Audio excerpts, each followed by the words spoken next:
Quem está aqui hoje à noite pela primeira vez? Pode se rolar para pé, por favor?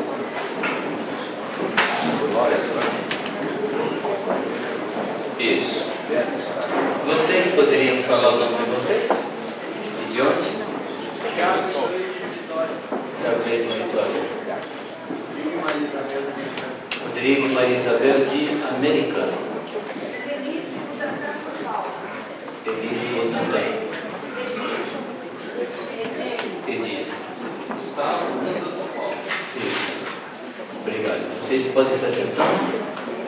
Ele tem alguém que eu não conheço direito. Mateus. Conhece algum lugar? O nome é estranho. Tamires, né? Toba.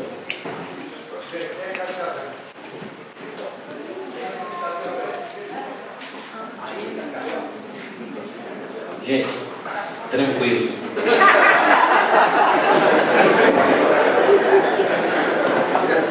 Você percebeu, né? Botantan.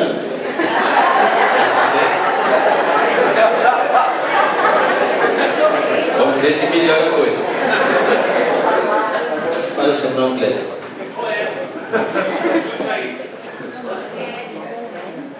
Obrigado.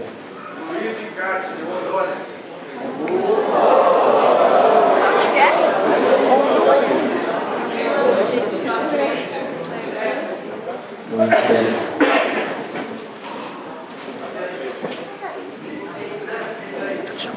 Muito bem.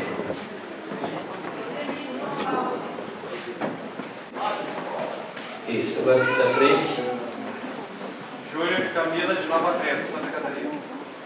Nova Trento?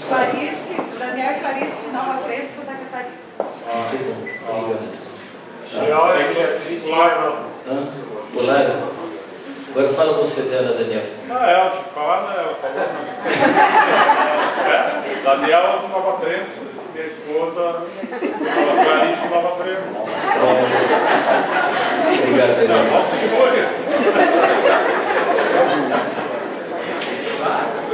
George Beatriz Florianópolis. Muito bom. Brasília. Marco?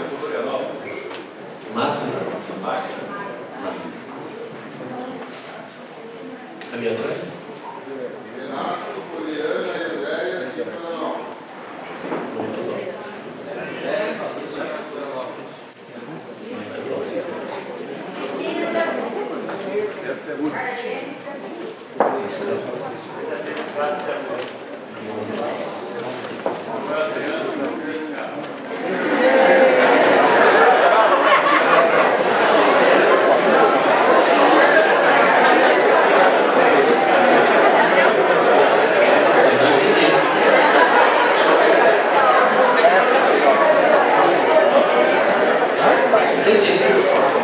O pessoal de Piracicaba, todo mundo aqui deles. Eu dou graças a Deus por você estar aqui pela primeira vez com a gente. E tem um pessoalzinho aí que eu queria destacar, que são aquelas pessoas que estão conosco hoje, que estão hoje diretamente envolvidos com missões transculturais, que é o jogo. Cadê o jogo? Onde está o jogo? Jogo? Que mora na Bélgica. Agora, de onde ele é? Quem sabe? Ele nasceu na Caatinga, em Jiquié, perdido na Bélgica. É o Maurício, cadê o Maurício? Maurício, filho meu e filha Dani. A gente empresta para ver lá em casa. Cadê a Abigail? Então, onde Abigail? Se você não levantar, você já é pequeno.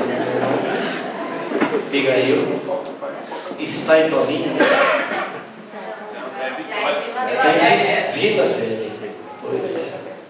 Obrigado, Viva.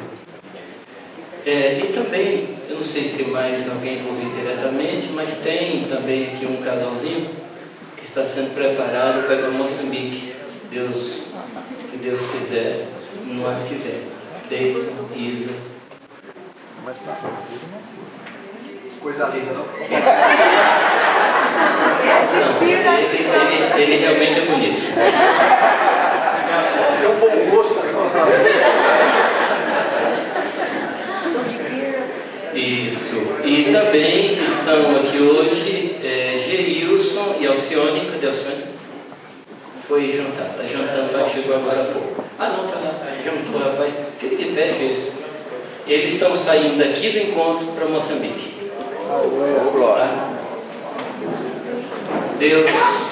Deus queira que esse encontro aqui esvazie de pessoas que vão para as nações. E amanhã à noite nós vamos ter um tempo assim muito missionário, de testemunho, ouvir o que Deus está fazendo e nos envolver com aquilo que Deus está fazendo. Uma coisa que eu achei muito interessante na oração de Horácio é que a gente entendesse o que Deus está fazendo para a gente participar do que Deus está fazendo. Não ficar nem alheio, nem contra o que Deus está fazendo. Meus queridos, nós estamos vivendo, como diria o nosso amigo Daniel, nós estamos vivendo em tempos difíceis. Não é verdade? Tempos difíceis. Quem consegue discernir esse tempo que está vivendo? Quem consegue entender esse tempo que a gente está vivendo? A pergunta que eu me faço é: qual é a esperança que nós temos no meio deste mundo perverso? Qual é a nossa esperança? O que é que nós estamos esperando? O que é que nós estamos vendo? É um tempo que desafia tanto a nossa esperança como a nossa fé. Verdade? É um tempo que nos desafia muito. O homem, ele chegou a um ponto de desesperança, de desespero, de beco sem fim, de um caminho ao abismo, chegou a um ponto de desalento total. Desalento total. Você pergunta às pessoas, elas estão entrando em drogas, em experiências complicadas, porque realmente não tem uma expectativa com relação ao futuro. A maldade e o ódio presentes na humanidade hoje são a manifestação desse desespero de uma vida sem horizonte. O fato é que não há luz no fim do túnel. Não há. Não há em termos mundiais, não há em termos de Brasil, não há uma luz no fim do túnel. E nós? E a igreja? Qual é a nossa posição? Qual é a nossa expectativa? Eu gostaria que você abrisse a sua Bíblia na carta aos Colossenses. Carta aos Colossenses.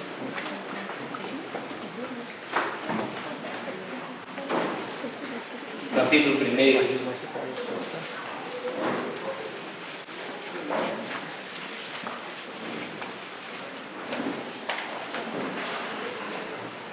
Nós vamos ler todo o capítulo 1 da carta aos Colossenses. E lembrando de coisa antiga, então, nós vamos ler responsivamente. Tá bem? Eu vou ler um versículo e os irmãos lerão o seguinte. Tá? Eu lerei os pares, os irmãos lerão, eu lerei os ímpares, os irmãos lerão os pares.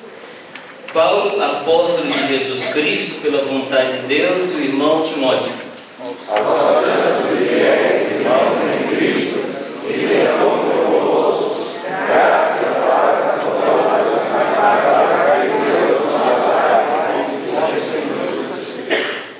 Graças damos a Deus, Pai de nosso Senhor Jesus Cristo, orando sempre por vós.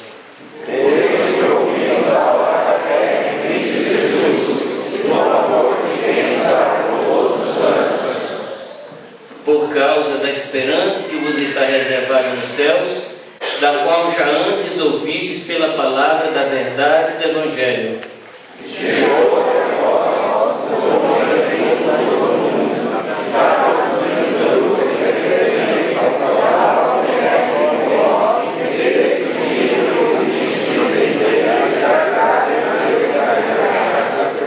uma pendência de Epáfras, nosso amado conservo, que para vós é um fiel ministro de Cristo, o qual também nos levantou no vosso amor de Cristo. por Por essa razão, nós também, desde o dia que o ouvimos, não cessamos de orar por vós e de pedir que sejais cheios do conhecimento da sua vontade, em toda sabedoria e inteligência espiritual.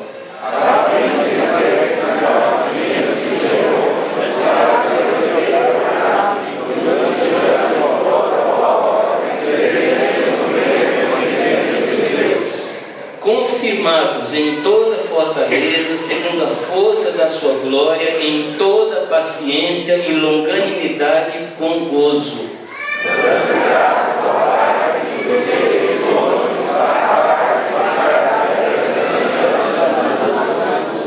O qual nos tirou da potestade das trevas e nos transportou para o reino do Filho de seu amor.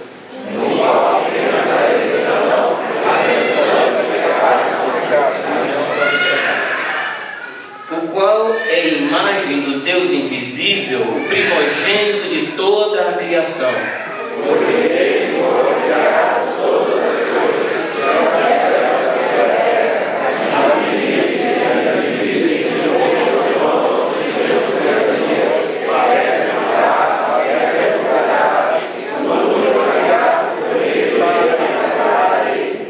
E Ele é antes de todas as coisas, e todas as coisas subsistem por Ele.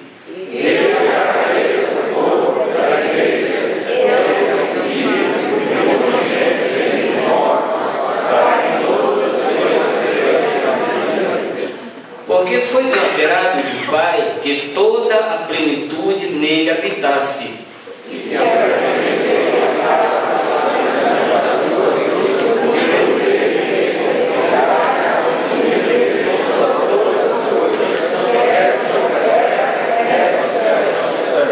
A vós também, que noutro tempo erais estranhos, inimigos no entendimento, pelas vossas obras más, agora, contudo, vos reconciliou.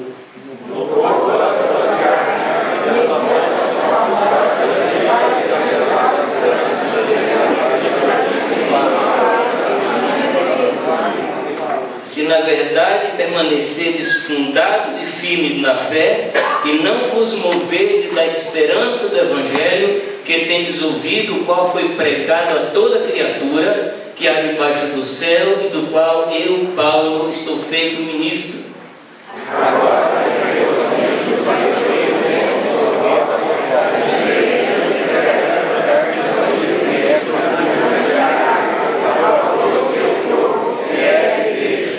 Da qual eu estou feito ministro segundo a dispensação de Deus, que me foi concedida para convosco, para cumprir a palavra de Deus.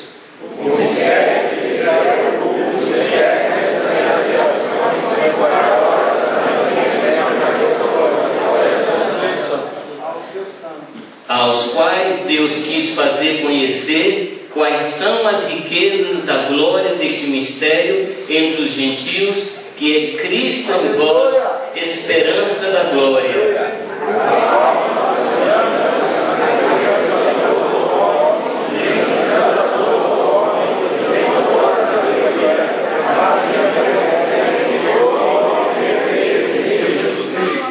E para isso também trabalho, combatendo segundo a sua eficácia, que opera em mim poderosamente. Que texto! Que texto! Que texto fantástico! A maior parte das cartas de Paulo tratam de 3 pontos fundamentais na vida do cristão. Tratam de fé, de amor e de esperança. A maior parte das cartas de Paulo fala desses 3 pontos. E em algumas cartas você percebe que parece que há um movimento da fé que gera esperança. Mas nesse texto aqui, me parece, eu posso estar errado, mas me parece que a esperança gera fé. Que há uma esperança reservada no céu que gera fé no nosso coração. Eu estava me preparando e confesso a vocês que eu não queria pregar nesse encontro, em razão de algumas coisas no meu coração, eu não queria pregar. E nós havíamos convidado um irmão, que é um americano que mora no Chile, companheiro de ministério de Christian, e nós estávamos definindo como seria o programa, e a nossa disposição seria que o nome dele é Gerald Killing, que ele ministrasse o tempo todo. Eu escutei uma palavra dele sobre a paternidade de Deus, fiquei muito encantado com a palavra, e eu falei, esse encontro eu vou sentar e escutar. Mas quem tem o Espírito Santo sobre a sua vida e 3 companheiros como eu tenho, a gente não consegue ficar quieto, né? E eu estava orando esse tempo, estudando o texto de Colossenses, desde mês de maio. Eu estou estudando essa carta, lendo, tentando decorar, copiando. E eu vi que essa carta, ela trabalha muito com a questão da esperança. Ela tem 3 versículos que falam de esperança, e vocês viram os 3 aí, nós lemos os 3 versículos. E eu pensava, Deus, o que pode representar um quadro de total desesperança, um quadro de fim das coisas, um quadro que demonstra assim um total desespero e total desamparo da humanidade. E eu achei que eu deveria trazer para vocês um quadro que me impactou muito. E eu queria mostrar esse quadro para vocês. Cadê? Você pode mostrar?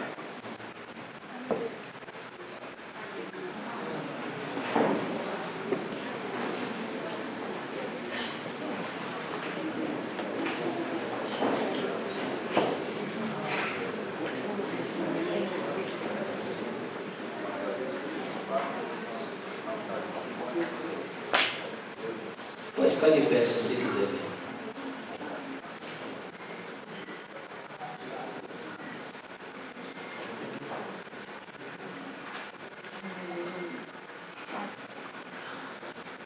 Não há nada, absolutamente nada. Pode deixar esse por último. Não há nada que traga uma percepção de total desespero como nós somos. Uma vida que, sem ter sido vivida, acabou. Não há o que fazer. Não há o que fazer. Para mim, esse quadro é a amostra do que acontece no mundo.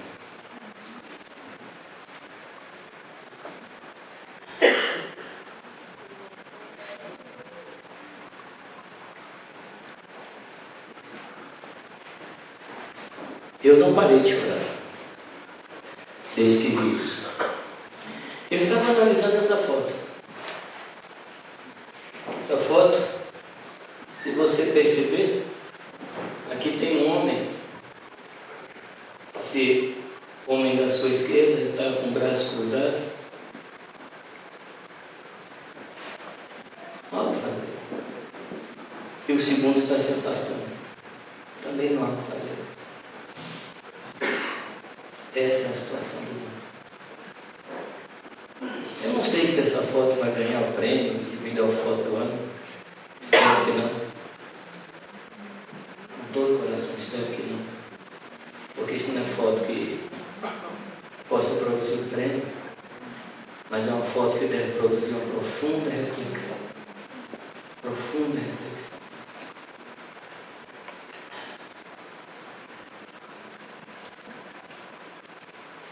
Eu sei que os anjos das crianças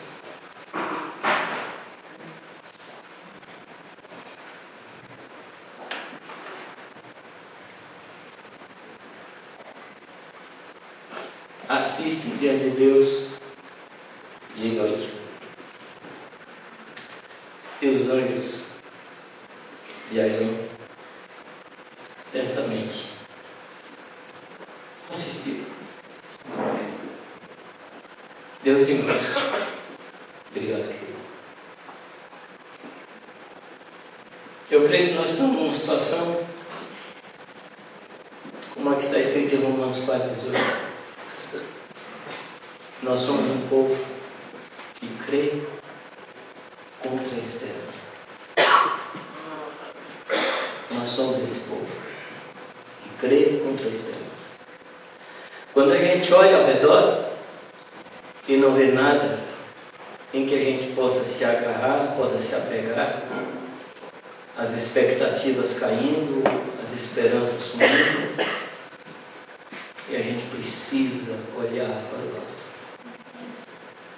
Ali está a nossa âncora, ali está o nosso lugar seguro, ali está o lugar do nosso refúgio. Amém. O Senhor nos oferece esse lugar. O Senhor fala que nós obtivemos acesso ao Pai através de Cristo, e é nele, na sua graça, é que estamos filhos. É nessa graça que nós nos gloriamos em Jesus Cristo. Essa carta, ela me inspira esperança. Ela injeta esperança no meu coração. Mas não é uma esperança que me deixa ocioso. Não é uma esperança que me deixa passivo. E essa carta de Paulo mostra como ele se afadigava, como ele trabalhava, por causa da esperança reservada para nós nos céus. Eu gostaria de ler com vocês novamente esse capítulo. E eu estava pensando em algumas coisas, queridos, e eu não vou pregar essa noite. Eu quero somente repartir com vocês alguns pensamentos do meu coração que eu acho que Deus me deu na leitura dessa carta. Essa carta foi escrita de um tempo sem esperança, de um lugar sem esperança. Essa carta foi escrita por um homem que tinha alguma esperança de sair daquele lugar onde ele estava, e seguramente não saiu. E num lugar onde normalmente não há esperança. Ele escreveu essa carta de uma prisão. É muito interessante. Tem gente que parece marciano. Paulo era um desses. Vivia fora do mundo, vivia fora da chamada realidade e vivia num outro nível. Enquanto nós orávamos aqui no começo, eu entendi de Deus que Deus vai nesse encontro nos levar a um novo patamar na nossa vida. A cada um de nós aqui.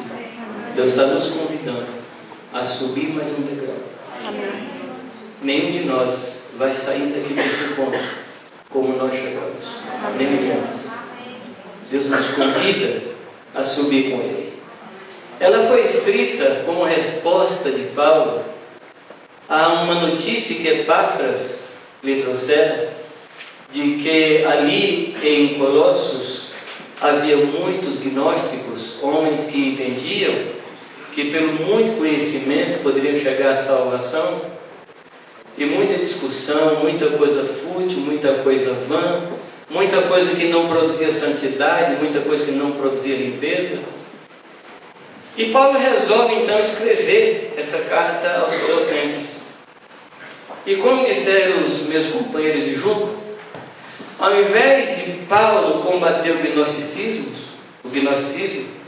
ele levantou a Cristo. Ele exaltou a Cristo. Ele pôs Cristo no trono e encheu o coração daqueles irmãos de esperança. Ele não focou no erro, ele não focou no falso, ele não focou no vazio, focou no pleno, focou no Senhor Jesus Cristo. E isso deu aos Colossenses uma visão, amados, que faz sair do marasmo, faz sair da ociosidade, com o coração cheio de esperança. Eles passaram a ser um povo frutífero.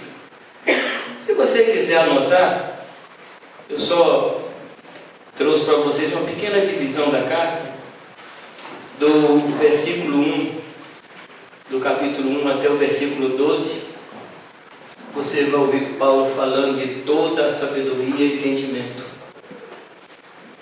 Do versículo 13 até o versículo 29, você vai ouvir Paulo falar de toda a plenitude que era Cristo Jesus. Isso não enche o coração, não? Somente menciona isso, já me dá um ânimo fantástico. 13 ao 29. No capítulo 2, do versículo 1 ao versículo 19, fala de um Cristo no qual estão todos os tesouros. Você está caçando tesouro? Eu vou lhe dar um mapa. Cristo Jesus. Ali você vai achar todo o tesouro. No capítulo 2, versículo 20 até o 3, versículo 11, Paulo nos convoca e nos desafia a buscar as coisas lá do alto. Depois do versículo 12 do capítulo 3, estou falando rápido? Ou vocês estão escutando devagar?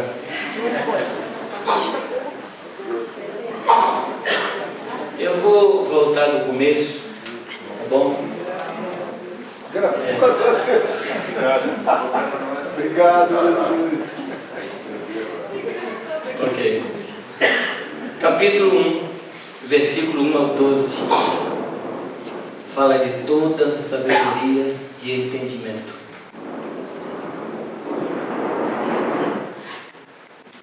Esse livro, ele é um livro assim de coisas absolutas.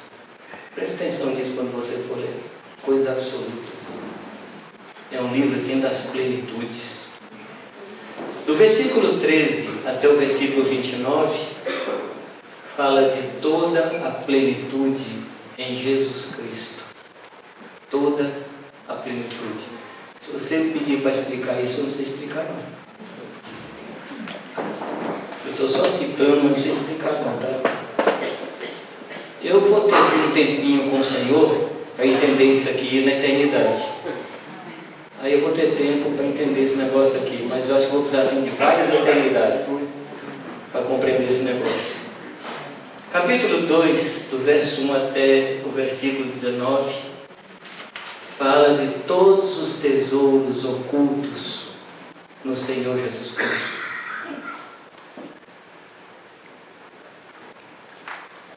Do versículo 20 até o capítulo 3, versículo 11, ou seja, 2:20 ao 3:11, Paulo nos desafia a buscar as coisas lá do alto. Está dando para acompanhar agora?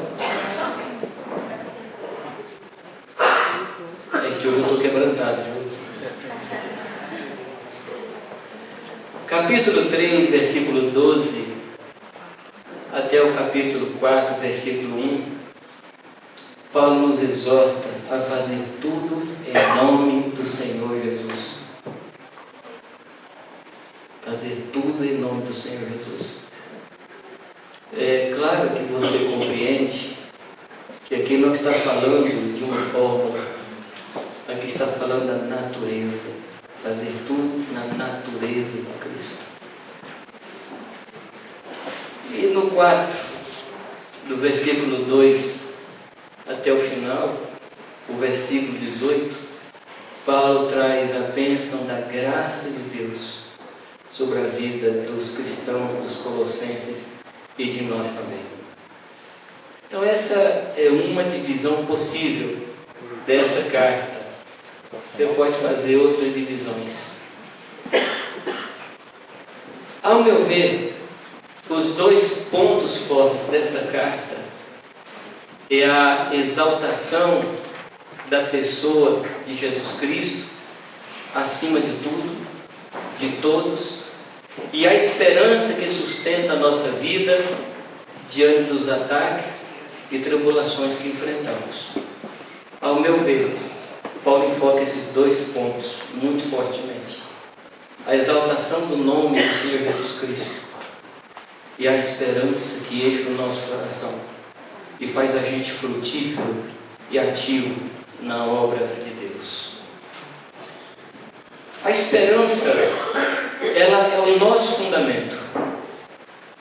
O fundamento da esperança, ela é a plenitude da divindade manifestada em Jesus Cristo.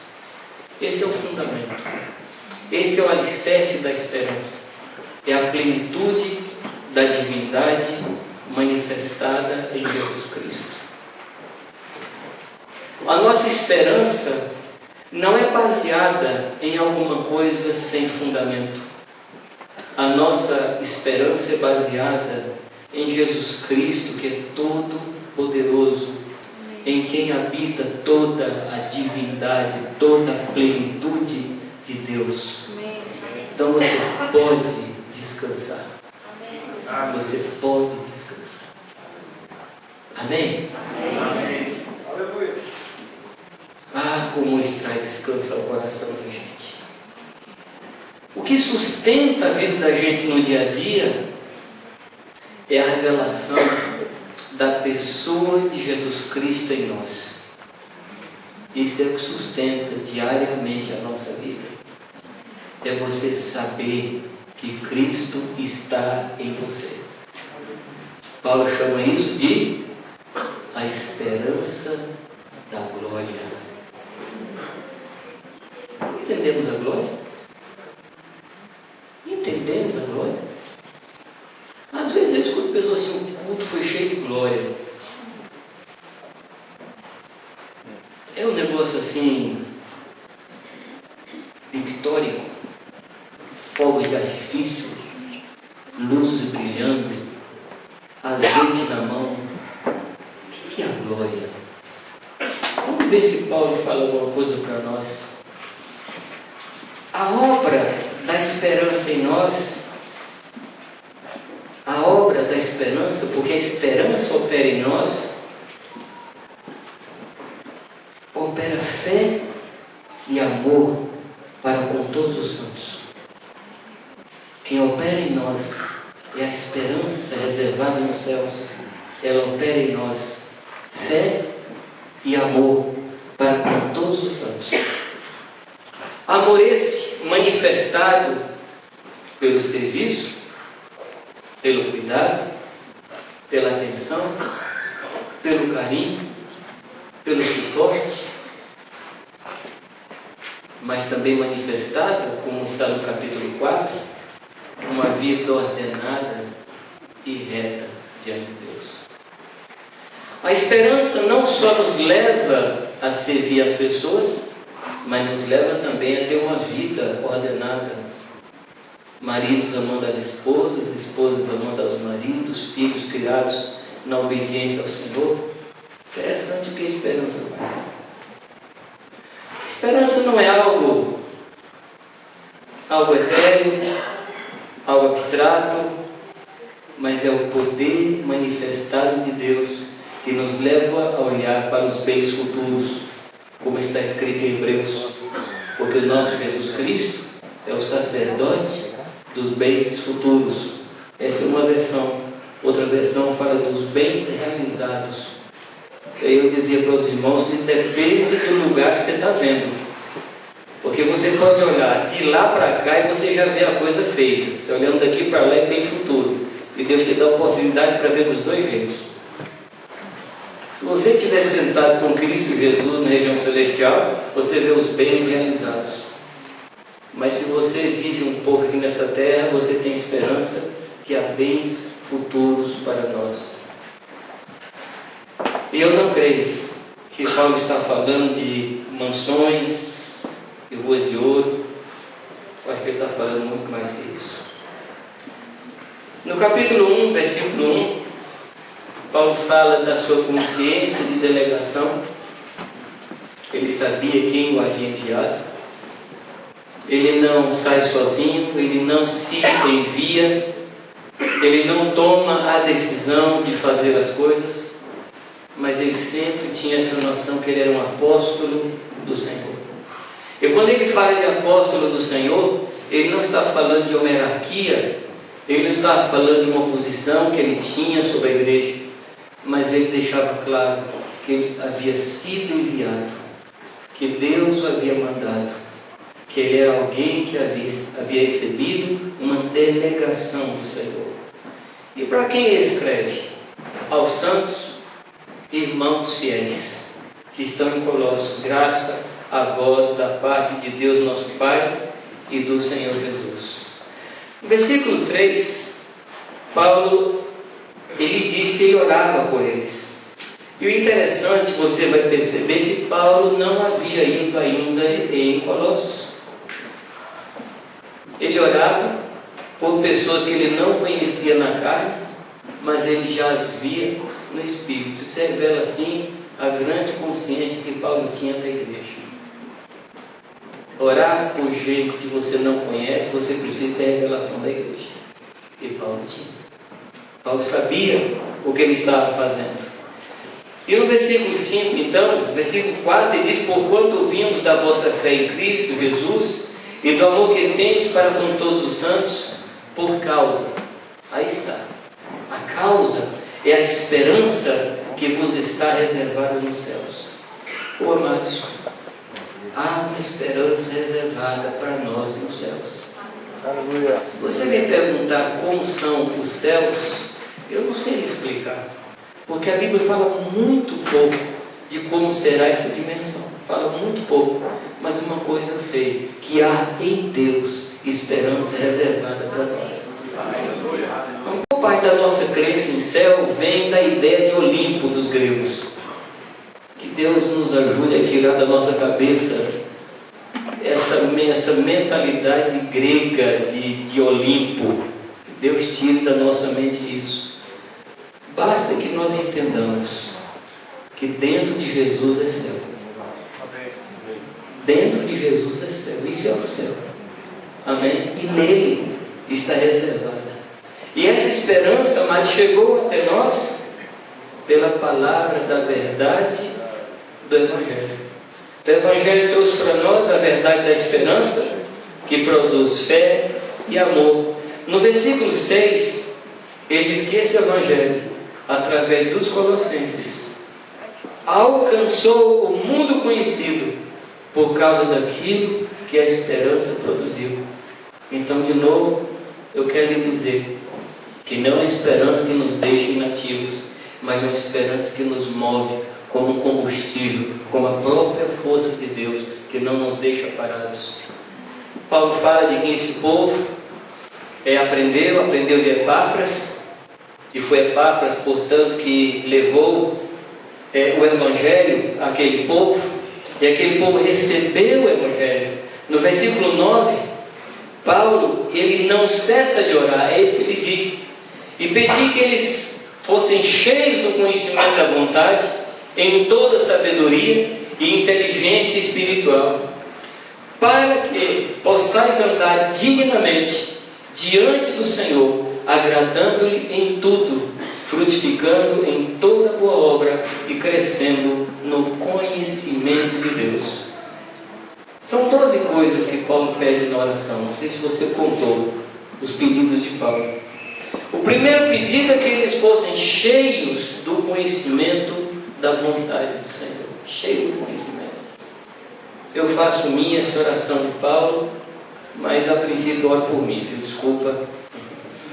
Eu quero ser cheio do conhecimento da vontade de Deus. Ele pede, segundo item da oração, que fossem cheios de toda a sabedoria. De toda a sabedoria. Terceiro, ele pede que os colossenses fossem cheios de todo entendimento espiritual. Quarto, ele pede que os colossenses andassem de modo digno do Senhor. Ele pede que esse andar fosse agradável a Deus, que Deus se agradasse disso. Ele pede que os colossenses fossem frutíferos em toda boa obra. Eles pedem que os colossenses crescessem no conhecimento do Senhor. Interessante que ele pede que fossem cheios e pede que eles crescessem. Eu não sei como é que é isso, já está cheio? Mas eu entendi, amados, que cheio na medida que eles estavam. E na medida que eles dessem mais espaço, viria da paz de Deus mais conhecimento. Ele ora para que os colossenses fossem revestidos com toda a fortaleza. Ele pede que os colossenses fossem confirmados, não somente fortalecidos, mas confirmados na fortaleza, segundo a glória do poder. Então parece que glória não é só alguma manifestação de luzes. Parece que a glória é alguma coisa poderosa que transforma a vida da gente. Parece que a glória é mais do que muito barulho, muita música. Parece que a glória tem um poder que nós ainda não conhecemos. Mas Paulo também ora que eles tivessem toda paciência, ou toda perseverança, segundo a sua versão, que eles fossem cheios de longanimidade e que eles tivessem alegria. Aí está, irmãos. Ao invés de Paulo combater a má doutrina, Paulo ora por um povo, para que esse povo tivesse um novo comportamento no meio de um mundo sem esperança, como luzeiros no meio de um mundo tenebroso. No versículo 11, um versículo extremamente poderoso, ele fala que eles deveriam ser corroborados ou confirmados em toda a fortaleza, segundo a força da glória, em toda paciência e longanimidade com gozo. A palavra poder fala de um poder destruidor e devastador que controlado muda todas as coisas. Quando o Senhor fala do poder do Espírito Santo, está falando de dinamite. O que a dinamite faz? Então eu chego a uma conclusão que quem falou que recebeu o poder de Deus e não foi destruído, não recebeu o poder de Deus, ele deu um traque. Mas não foi o poder de Deus. O poder de Deus, antes de mais nada, destrói a nossa mentalidade. O poder de Deus destrói o que nós somos para construir o que o Senhor é. Se o seu coração não explodiu quando o Senhor Jesus entrou com o poder do Espírito Santo, certamente você precisa revisar o Evangelho que você recebeu. Ele fala da força, da glória, que fala de uma habilidade total da força ou da majestade real que pertence a Ele como supremo governador. É o poder da majestade no sentido da perfeição absoluta da divindade. Isso é pouco? É isso que esse texto quer dizer. Ele fala da paciência ou perseverança, que é uma estabilidade, uma constância, uma tolerância, que é a característica da pessoa que não se desvia do seu propósito e de sua lealdade na fé e piedade, mesmo diante das maiores provações e sofrimentos. Então Paulo estava pregando a um povo que estava em tribulação. E eu creio que esse texto hoje para nós, que essa palavra para nós hoje, não me revira hoje o dia, mas hoje o tempo, é a palavra que nós precisamos. Nosso coração sendo fortalecido. Ele fala de longanimidade, que é um temperamento que não sucumbe facilmente sob o sofrimento. Fala do autodomínio, que não retalia apressadamente o erro. Uma pessoa que não se vinga. Fala de longanimidade.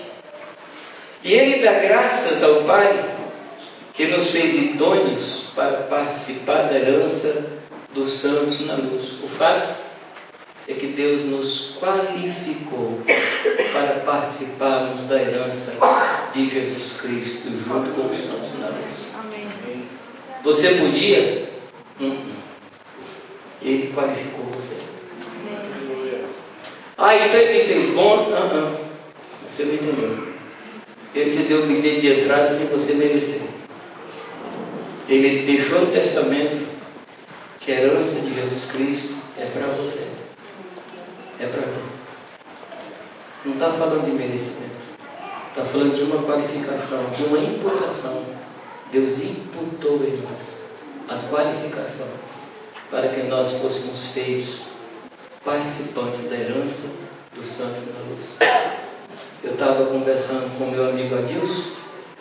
Eu dizia para ele: Adilson, tem versículos na Bíblia que são, desculpa aqui, tá? Parecem mais verdadeiros que outros.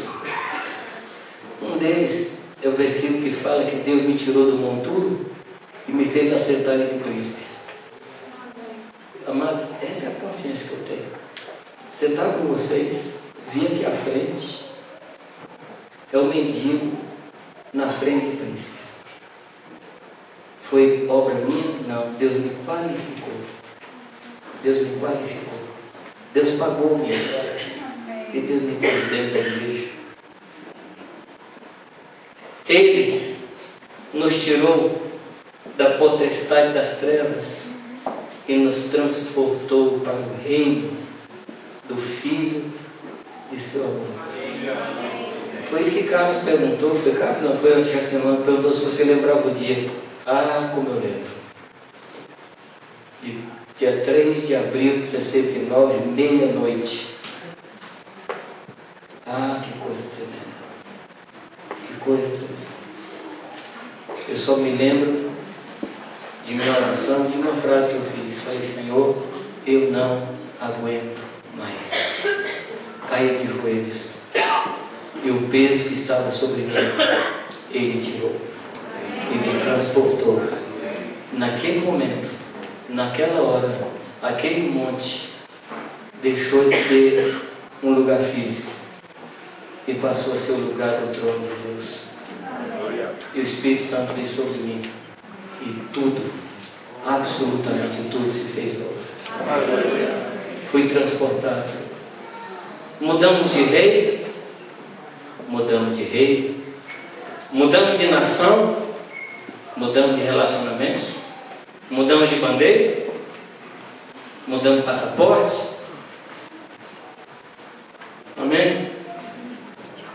Nele temos a redenção pelo seu sangue. Sabe, amados, um dia meu Jesus subiu diante de Deus com o sangue imaculado nas suas mãos, entrou no Santo dos Santos diante do Pai e apresentou o sangue. Meu Pai, é suficiente. Esse sangue basta, Pai, para salvar Jamil, salvar outros. E o Pai falou: é totalmente suficiente. Aleluia. Aleluia. O sangue foi aceito. Por isso, não mais sangue de touros, não mais sangue de bodes, mas o sangue do Cordeiro eterno. O sacerdote que não precisava sacrificar nada por si, porque ele era totalmente puro. Sangue bendito. Sangue bendito. Cruz bendita. Maravilhosa cruz. Bendita cruz. Que partiu o corpo de Cristo. E por ele eu entrei. E cheguei no lugar santo. Onde eu estou.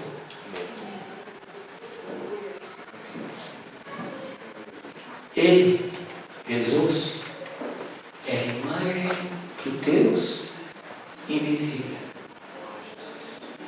O primeiro de toda a criação. O que se pode ver de Deus, Jesus mostrou aqui na terra. Quando ele fala para o seu discípulo: você me pede para mostrar ao Pai? Tanto tempo estou com você. Aqui aquilo ali, irmãos, não é força de expressão, não é algo simbólico. Deus mudou para a terra. Amém. Amém. Deus mudou para a terra. E veio morar conosco. Aleluia. O Verbo se fez carne. Habitou entre nós, cheio de graça e verdade. E vimos a sua glória. Glória como da origem. Glória do unigênito de Deus. Glória a Deus. Deus veio a essa terra.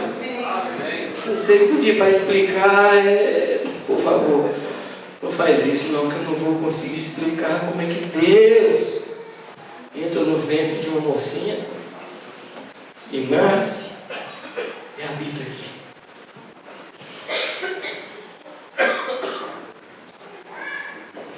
Ó profundidade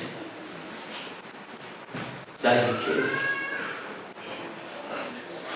tanto da ciência como da sabedoria de Deus. Quem o compreendeu? Quem compreendeu os caminhos do Senhor? Quem deu a ele para que pudesse tomar de novo? Porque por ele e para ele seremos eternamente. Jesus, amado, é o centro de todas as coisas. Ele é o sustentador de todo o equilíbrio do universo. A origem de todo o domínio e autoridade. A fonte de toda a força e poder. A suprema majestade. A riqueza total. A luz absoluta. A glória suprema, com a qual o homem poderia imaginar, sem contudo dimensionar. Ele é o lugar pelo qual ansiamos, sem saber pelo que ansiamos. Você já não levantou de manhã com saudade do Senhor? Ele cria isso em nós. Ele cria isso em nós. Ele é antes de todas as coisas. E absolutamente todas as coisas subsistem nele e por ele. Ele é o Criador e sustentador de todas as leis da física. Na realidade, as leis de física são leis espirituais que o homem pôs nomes nelas. De toda a lei natural do universo. Desde o morrer da menor semente, de seu germinar e da milagrosa transformação em uma nova planta, para iniciar o ciclo da vida. Irani, ele é a base de toda a perfeição da matemática. Irani diz que matemática e música são restos de Deus que ficaram aqui na terra. Pois ele é o criador da matemática. A música nasceu nele. As cores saíram da sua mente perfeita. O sorriso da criança revela a sua face bondosa. As flores manifestam a sua extrema meticulosidade e carinho pelo homem. Eu estava vendo uma das minhas orquídeas lá em casa. Eu pensava, menos que Deus não faria isso. Se fosse um pouquinho menos que Deus, não conseguiria fazer aquilo. Só de Deus para cima. Como não tem nada mais acima, só Deus. Aleluia. Analisa as flores. Só Deus tem todo o tempo na mão. Pode parar, fazer uma flor.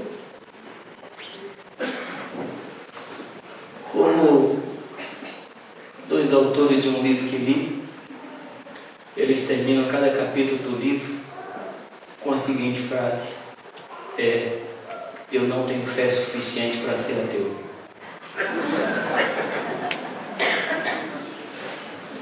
Para ser ateu tem que ter muita fé. Deus é tão simples. Olhar para a flor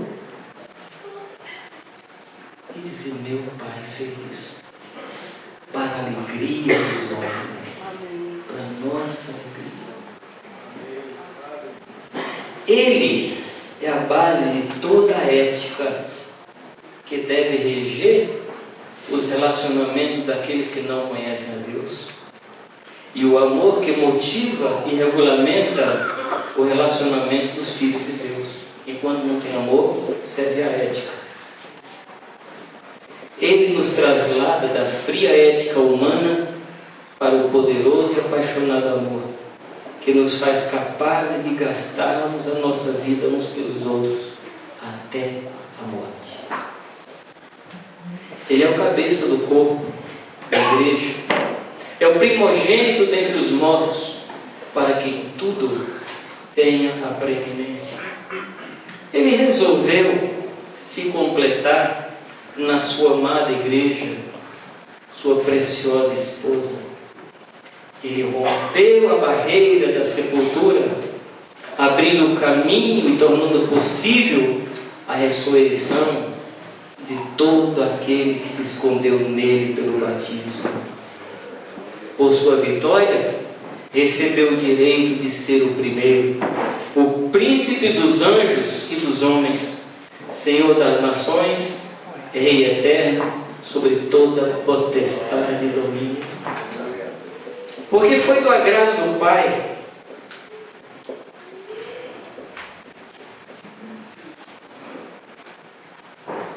que toda plenitude nele habitasse.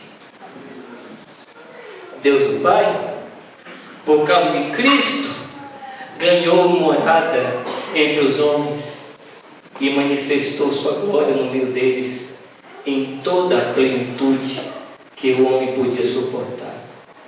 E ele, havendo feito a paz pelo sangue da sua cruz, por meio dele, reconciliou consigo mesmo todas as coisas, tanto as que estão na terra como as que estão nos céus. A notícia boa é que Deus se agradou moer a Jesus por nossa causa. Essa é a boa notícia. A vós também, que eras estranhos e inimigos no entendimento pelas vossas obras más, agora contudo vos reconciliou. Quando Jesus sobe diante do Pai, quando Deus aceita o sacrifício, Jesus expõe ao ridículo o nosso acusador e o envergonha eternamente. A cédula que era contra nós, Ele a cravou na cruz, e já não há nem uma condenação para aqueles que estão dentro de Jesus Cristo, que não andam mais segundo a carne, mas segundo o Espírito. O versículo 21 fala do antes e agora. Antes, inimigos. Agora, reconciliados. Há um antes e há um agora. Agora no tempo eterno, mas agora, queridos, hoje à noite, nós podemos dizer: fomos reconciliados e estamos reconciliados. Estamos reconciliados no corpo da sua carne pela morte, para perante Ele nos apresentar santos e irrepreensíveis. Por sua carne partida, no véu rasgado na cruz, e diante de Deus, através dele, a porta eterna, fomos introduzidos na presença do Pai, não para uma mera entrevista, mas para estar para sempre com Ele na glória de sua majestade. Se na verdade permanecerdes fundados e firmes na fé, e não vos moverdes da esperança do Evangelho que temos ouvido, o qual foi pregado a toda criatura Aleluia. que há debaixo do céu, e do qual eu amei. Foi feito ministro. Oba! Interessante, né? A gente está falando tanto de acabar com os ministérios, e Deus está inventando mais ministério, né? Quantos ministérios? De novo, Paulo nos chama a andar na esperança do Evangelho, que é o sustento do discípulo do Senhor. Fundamentados, ou seja, fixados no alicerce, firmados e arraigados, alicerçados no alicerce cavado na rocha, estabelecidos com respeito à fundação na qual todos os crentes estão. E agora nós somos firmes e constantes na obra do Senhor. E por isso tudo, eu me regozijo agora no que padeço por vós. Regozijo no que padeço. Que interessante. Eu me alegro.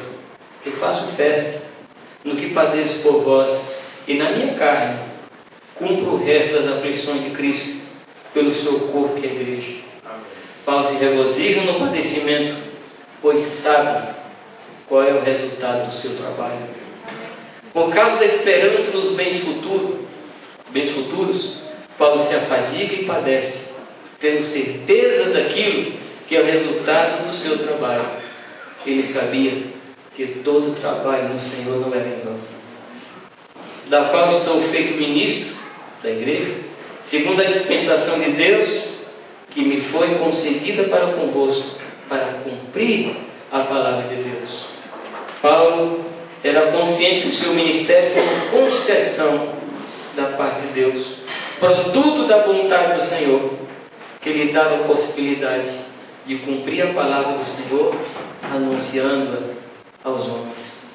O mistério que esteve oculto desde os séculos, em todas as gerações, e que agora foi manifestado aos seus santos, aos quais Deus quis fazer conhecer quais as riquezas da glória desse mistério entre os gentios, que é Cristo em vós.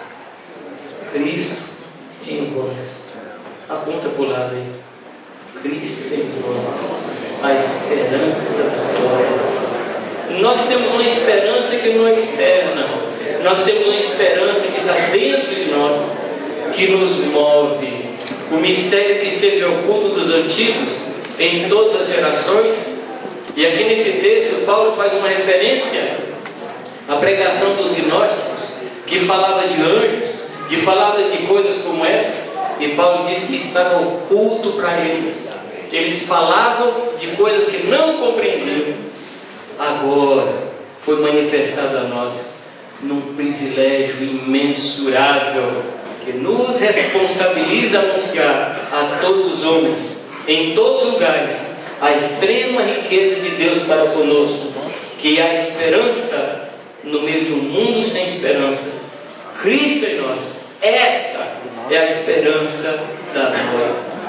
A quem anunciamos, admoestando a todo homem e ensinando a todo homem em toda sabedoria, para que apresentemos todo homem completo, pleno, perfeito em Jesus Cristo. E para isso também trabalho, combatendo segundo a sua eficácia, que opera em mim poderosamente. O trabalho de Paulo era motivado e alimentado por sua compreensão da revelação do que era a esperança para o ser humano destituído da glória de Deus.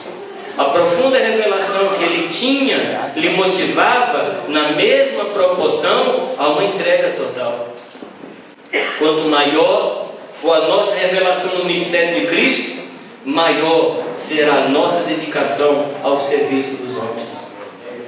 Isso significa que quanto mais compreendermos o mistério de Cristo, mais nos consagraremos a servir ao Senhor da igreja e a resgatar aos que estão indo para a perdição. Ele tinha compreensão de que o poder de Deus produzia eficácia em seu trabalho em favor dos irmãos. O que Paulo fala é que ele vivia angústias de parto até que Cristo fosse formado na vida dos colossenses. Eu quero deixar esses pensamentos com vocês. Gostaria de deixar o Senhor trabalhar no coração de cada um de nós. Será que a gente pode adorar a Deus? Será que a gente pode adorar a Deus pela esperança que nos está reservada nos céus? Por favor, adora o Senhor. Adora o Senhor.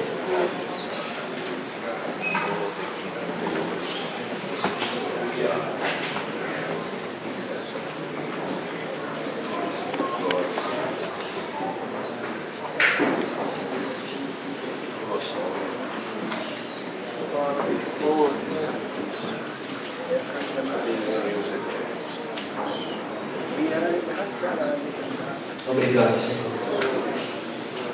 Obrigado, Pai, pela esperança que renova o nosso ânimo, pela esperança que levanta o abatido, pela esperança que fortalece as nossas mãos, pela esperança que fortalece os nossos joelhos, pela esperança que nos faz crer no invisível, pela esperança, Pai, que nos faz caminhar quando todos estão parando, pela esperança que nos faz olhar para o alto e ver o que o mundo não vê. Obrigado pela esperança, Senhor Deus, que nos dá uma nova perspectiva da vida e enche-nos de fé e enche-nos, Pai, de ânimo para o trabalho, para te servir, Senhor. Eu louvo o teu nome, Pai. Bendigo o teu nome, Senhor. Pela palavra do Senhor, pela palavra bendita. Eu quero agradecer a Ti, Pai, pela vida de Paulo. Amém. Esse homem, Pai, que o Senhor usou para marcar tantas gerações. O Senhor o qualificou e o Senhor usou suas mãos e sua boca para trazer para nós mistérios tão tremendos. Senhor, nós queremos, Pai, talvez não na mesma medida de Paulo, mas também ser usados por Ti, Senhor, para trazer esperança a esse mundo desesperado. Ajuda-nos nisso, Pai. Nós queremos, Pai, ao sair desse encontro, nós queremos sair daqui renovados na Tua esperança, Senhor. Em nome de Jesus Cristo, Pai. Em nome de Jesus, Pai. E já semana, será que a gente podia cantar um cântico que nós estávamos